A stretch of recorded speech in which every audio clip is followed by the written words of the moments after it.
ہدایہ شریف جماعت خامسہ کتاب الطہارات کے بارے میں اس سے پہلے بتا چکی تھی. اب بتانے کا یہ ہے قال اللہ تعالی یا ایھا الذین آمنوا اذا قمتم الی الصلاۃ فاغسلوا وجوہکم. آیت پوری کیا ہے. اذا قمتم الی الصلاۃ فاغسلوا وجوہکم وایدیکم الی المرافق وامسحوا برؤوسکم وارجلکم الی الکعبین. سورہ مائدہ کی آیت ہے یہ پوری. وجوہکم آیت دے دیا، آیت سے مراد یعنی پوری آیت لے لو. تو وجوہکم کے بعد وایدیکم الی المرافق وامسحوا برؤوسکم وارجلکم الی الکعبین. اتنا نہیں بیان کیا، آیت لے کر کے اشارہ کر دیا کہ آپ سورہ مائدہ کی آیت پوری تلاوت کریں الی الکعبین تک. بتایا جاتا ہے سب سے پہلے کہ یہ آیت بالاجماع مدنی ہے. یہ آیت بالاجماع مدنی ہے، یعنی اس پر مفکرین اور مفقہین اور محدثین کا اور مفسرین کا قول مسلک ہے کہ یہ آیت جو ہے مدنی ہے. اس لیے کہ بخاری شریف میں ہے کہ حضرت عائشہ رضی اللہ عنہما کا ہار گم ہونے کا واقعہ بیان کرنے کے بعد یا ایھا الذین آمنوا اذا قمتم الی الصلاۃ فاغسلوا وجوہکم وایدیکم الی المرافق وامسحوا برؤوسکم وارجلکم الی الکعبین نازل ہوئی.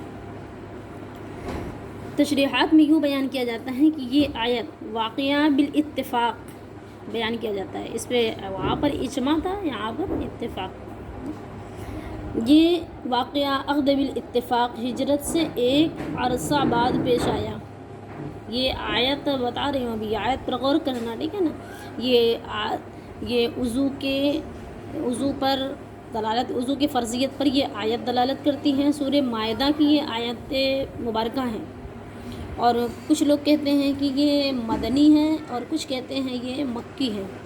بالاجماع یہ مدنی ہے.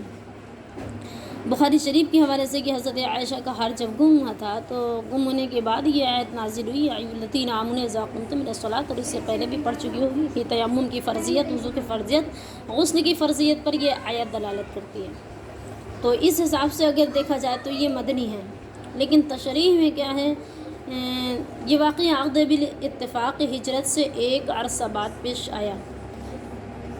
ثابت ہوا کہ یہ آیت مدنی ہے، اور یہ بات بھی مسلمہ ہے کہ فرضیت صلاۃ کے وقت مکہ ہی میں وضو فرض ہو چکا تھا. جیسا کہ روایت ہے ابن عبد البرہ سے کہ انہوں نے کہا کہ تمام اہل مغازی کو یہ بات معلوم ہے کہ حضور علیہ الصلوۃ والسلام نے نماز فرض ہونے کے بعد کوئی نماز بغیر وضو کے نہیں پڑھی. تو اس سے پتہ چلا کہ یہ مکی بھی ہے. تو خیر غور کریں. یہ اس کا سوال کا جواب پورا ہو گیا کہ یہ آیت سورہ مائدہ میں ہے. اس سے وضو کی فرضیت اور غسل کی فرضیت اور تیمم کی فرضیت ثابت ہوتی ہے. یہی آیت سے وضو، تیمم اور غسل ثابت ہوتا ہے سورہ مائدہ سے. اور بیان کیا جاتا ہے کہ یہ آیت بالاجماع مدنی بھی ہے، جیسے کہ حضرت عائشہ کا ہار گم ہونے کی وجہ سے.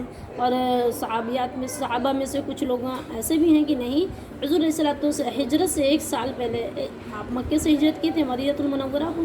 تو آپ بیان کرتے ہیں کہ نبی مکے میں تو وضو فرما کر کے ہی نماز پڑھتے تھے، بغیر وضو کی نماز نہیں پڑھتے تھے. تو اس قول مسلک سے یہ بھی بات صحیح ہو گئی.